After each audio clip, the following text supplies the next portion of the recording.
Kira-kira begitu. Lanjut ke yang dua? Iya, yang kedua. Oke. Ya, sudah hadir di sini Ibu Nirwana, ibu dari Sipandi ABK kapal dan suaminya, dan juga tim kuasa hukum dari Batam. Inti kasusnya adalah bahwa si anak ibu ini kebetulan D4 pendidikan kapal, jadi memang profesinya begitu, lulusan Universitas D4 bidang mesin ya. Oke. Dia melamar ke suatu agen, dia melamar resmi ke suatu agen dan akhirnya diterima. Dan si agen ini mengatakan bahwa nanti kaptennya si ini, tapi si anaknya ini tidak pernah ketemu kaptennya, tidak pernah ketemu dan tidak kenal. Barulah berangkatlah mereka, karena katanya kan ini kan kapal ini di Thailand. Berangkatlah si Pandi ini ke rumah si kapten tanggal 1 Mei. Itulah pertama kali dia kenal sama kapten, diantar oleh ibu ini. Ya, di depan rumah dada-dadaan berangkat ke Thailand, dan karena kapalnya katanya belum siap, 10 hari penuh diinapkan di hotel. Mulailah kapalnya itu, mereka memasuki kapal tanggal 14.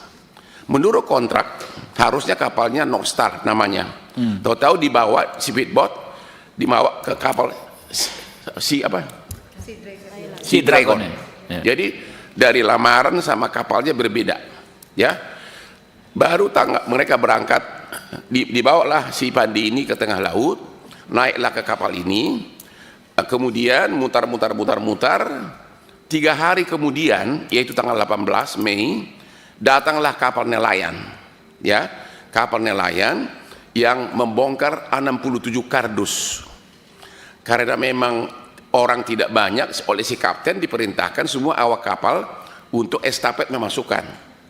Dan si anak ibu ini bolak-balik nanya, ini apa? Dan itu diakui oleh si kapten. Kebetulan kaptennya juga orang Batak, marga Sirait, wakil kaptennya juga orang Batak, marga Tambunan. Si kapten ini ngaku bahwa itu adalah uang dan emas. Itu pengakuannya. Ya.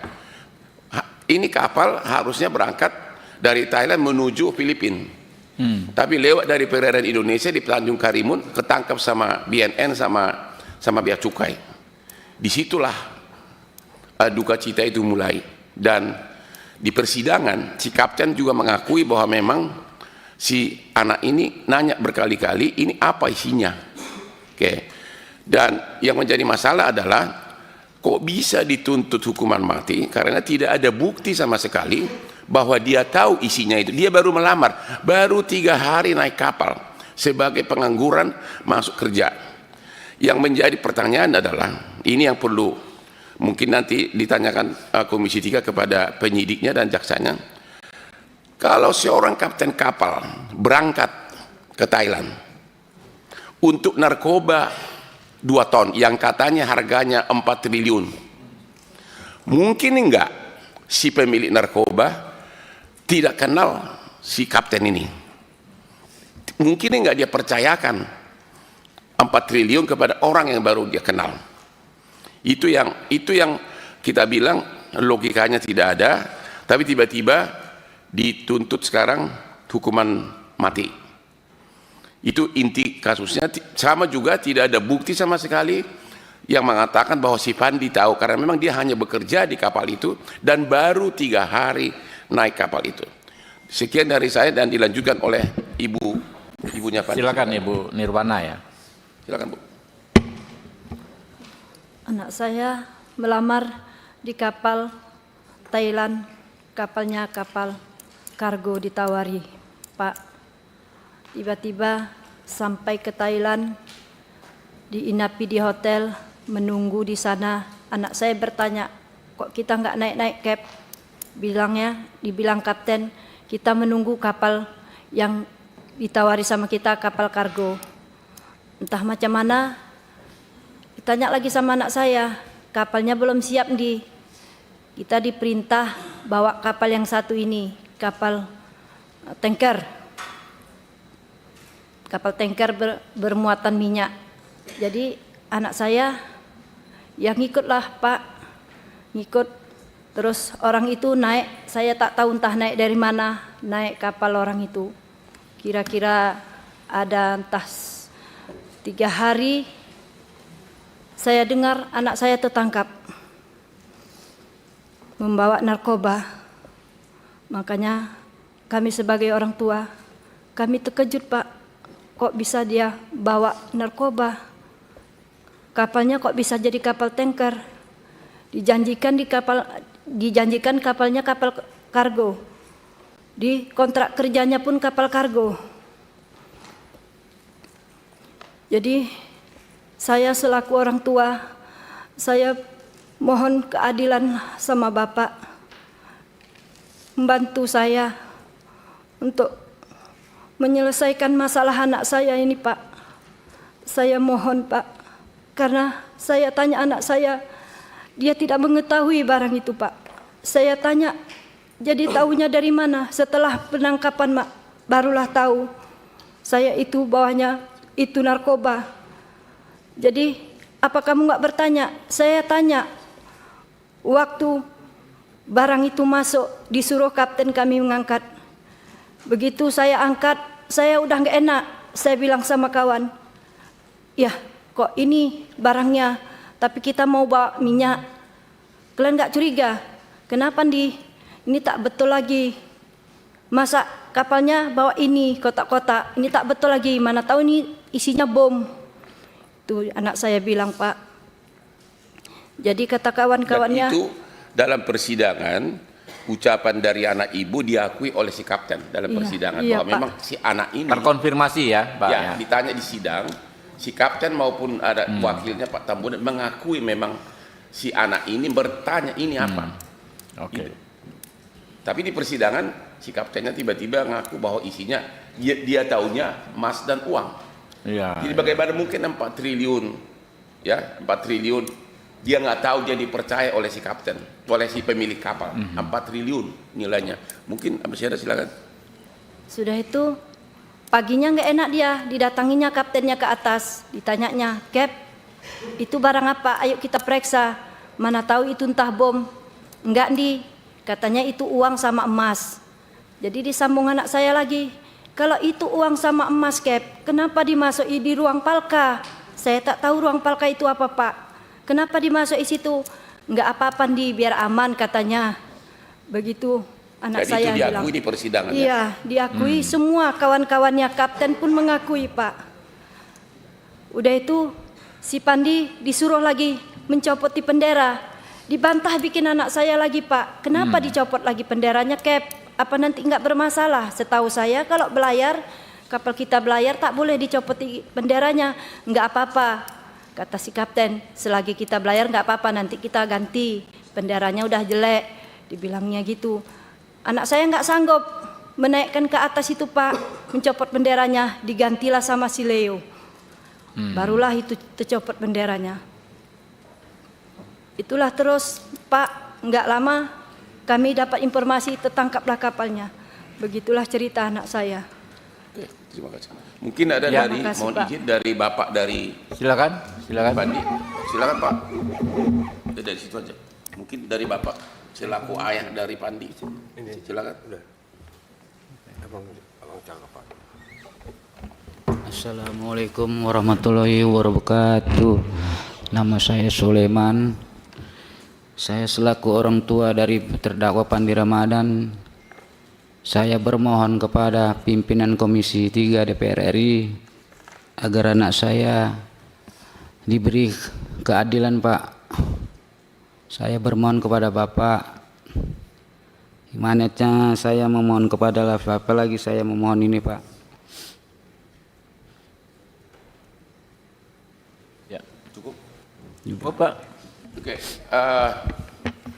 Kalau boleh minta izin juga karena mereka bawa tim pengacara dari daerah yang tahu faktanya. Ya. Mohon dikasih kesempatan bicara pengacara dari Batam, silakan. Silakan. Nanti lanjut pengacara dari Lombok. Ya. Di sini ada. Silakan dari pengacara silakan, dari Batam yang menangani anak ibu ini. Assalamualaikum warahmatullahi wabarakatuh. Terima kasih kepada ketua dan anggota lainnya yang telah memberikan kesempatan kepada kami untuk menyampaikan sedikit atau inti dari permasalahan Pandi Ramadan.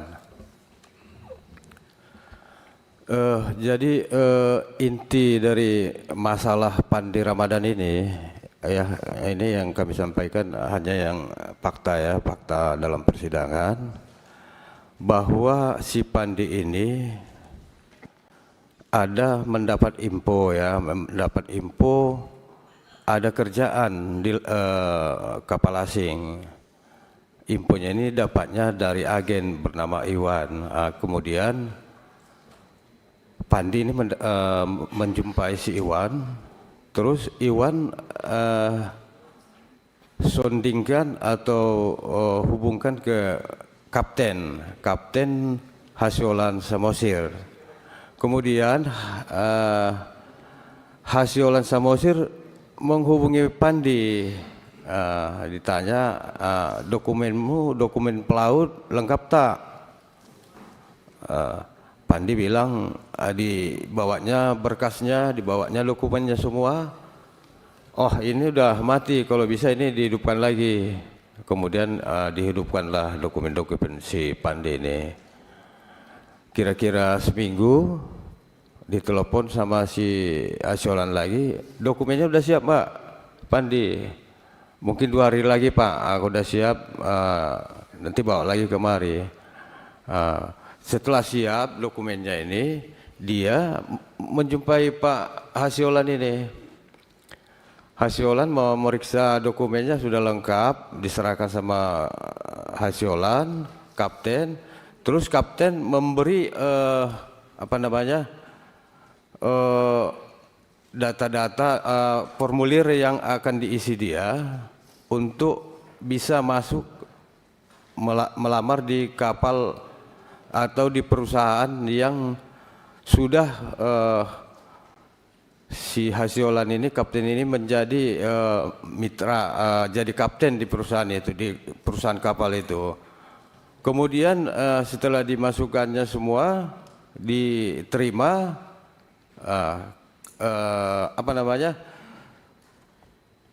desainlah kontraknya selama 6 bulan dengan gaji 2.000 US per bulan selama 6 bulan. Kapal ini kapal kargo MP North Star, itulah di dalam kontrak kerjanya itu. Oke, setelah itu selesai, mereka ini mau berangkat ke Bangkok, Thailand, itu tanggal 1 kalau salah ya. Ada 4 orang mereka ini dari Medan yang mau berangkat. Hasyolan, terus Chief Officer itu Richard Tambunan, terus ada Ricky namanya, ini tak jadi berangkat Pak, karena alasan sakit. Sebenarnya si Ricky inilah yang mau menjadi atasan si Pandi, kepala mesin lah. Si Pandi ini kan wakil mesin. Satu lagi office boy lah, tapi ini adiknya kapten. Jadi si Ricky ini karena tidak jadi mau berangkat, batal karena keluarnya sakit. Pandi sebenarnya udah ragu mau berangkat itu. Kenapa? Saya tak menguasai sepenuhnya nanti Cap, nanti kalau nggak ada yang lebih paham dari saya katanya. Kalau saya tidak, belum yakin saya katanya, karena dia kan masih baru pemula ya. Oh nggak usah takut katanya. Di sana ada nanti menggantikanmu katanya gitu. Jadilah mereka berangkatlah ke Thailand ya. Sekitar 10 hari orang tuh nginap di hotel itu, baru menunggu berlayar. Oke. Setelah menunggu berlayar itu, informasi yang diterima si Pandi awalnya kan kapal kargo ini. Jadi mereka setelah berangkat ke kapal kargo itu katanya di tengah laut, mereka naik speed ke sana. Ternyata bukan kargo, ternyata kapal tanker. Kenapa ini berubah katanya dari kapal barang ke kapal minyak?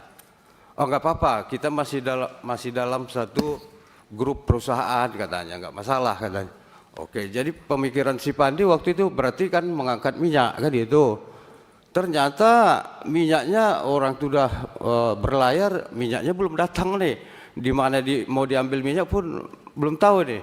Tiba-tiba katanya malam itu di tanggal berapa itu, tanggal 8 atau tanggal 9, itulah kapal kecil, kapal nelayan merapat.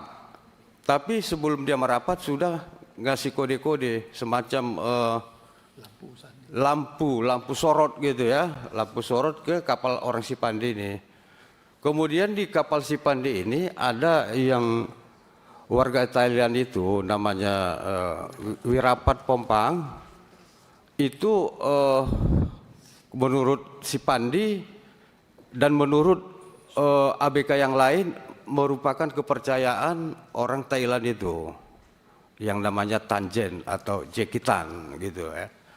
Itulah, jadi yang berhubungan dari kapal itu, kapal kecil itu ke kapal orang Sipandi ini, siapa ini orang Thailand itu, mereka yang komunikasinya, sehingga deal komunikasinya pindahlah kardus-kardus itu dari kapal kecil itu ke kapal Sipandi.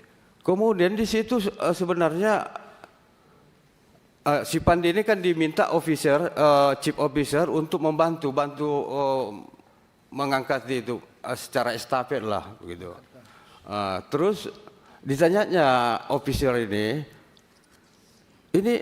sebetulnya barang ini apa? Kok kardus-kardus? Itu kata si bos, kata si chief officer itu, kata si bos itu emas dan uang. Itulah jawabannya. Terus kan si Pandi kan merasa nggak nyaman juga, nggak puas juga dia. Itulah besoknya, karena itu masuknya kan malam, curiga dia.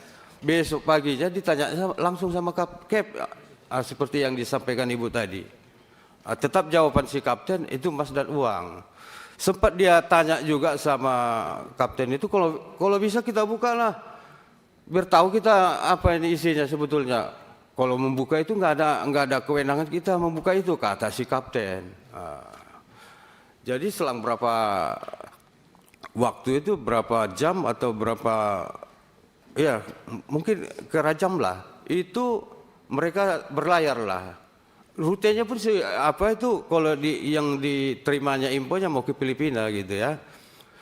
Oke, berlayar mereka ini. Setelah berlayar, kalau menurut keterangan si Pandi di laut ya, di laut itu waktu mereka itu dipepet sama angkatan laut itu masih lebih dekat ke Malaysia, wilayah Malaysia, perairan Malaysia, pantai Malaysia daripada ke Karimun. Kenapa kamu bilang begitu? Karena saya lihat di sana itu di perairan Johor itu, sekitar Johor itu masih nampak itu kapal-kapal sandar di situ. Kalau kita pun loncat ke laut masih bisa nyebrang sana daripada kalau ke Karimun. Itulah jawaban si Pandi dan kawan-kawan yang lain. Setelah itu mereka itu sepertinya kata mereka itu dipepet sama angkatan laut kapal mereka ini supaya masuk ke perairan Indonesia. Begitu masuk itulah dicegat sama Bea Cukai dan BNN. Saya kira cukup. Jadi penyidik dan kejaksaan JPU mengabaikan fakta di BAP maupun fakta persidangan. Satu, ini orang baru 3 hari kerja dan dia masuk melalui agen. Ya. Dua, bahwa si kapten ini narkoba harganya hampir 4 triliun. Kalau sampai didatangkan oleh pemiliknya dari Indonesia, ya berarti si pemilik narkoba itu sudah ada kerjasama dengan si kapten ini. Karena 4 triliun nggak mungkin dong didatangkan untuk 4 triliun orang yang tidak kenal. Yang ketiga, bahwa sesuai dengan 2 minimum alat bukti tidak ada, diakui di persidangan bahwa memang si Pandi ini bolak-balik nanya. Kira-kira begitu. Jadi kami mohon juga agar penyidik dan JPU-nya ya dipanggil di Komisi 3 untuk melindungi rakyat yang susah ini, Pak Ketua. Mohon izin lagi terakhir dengan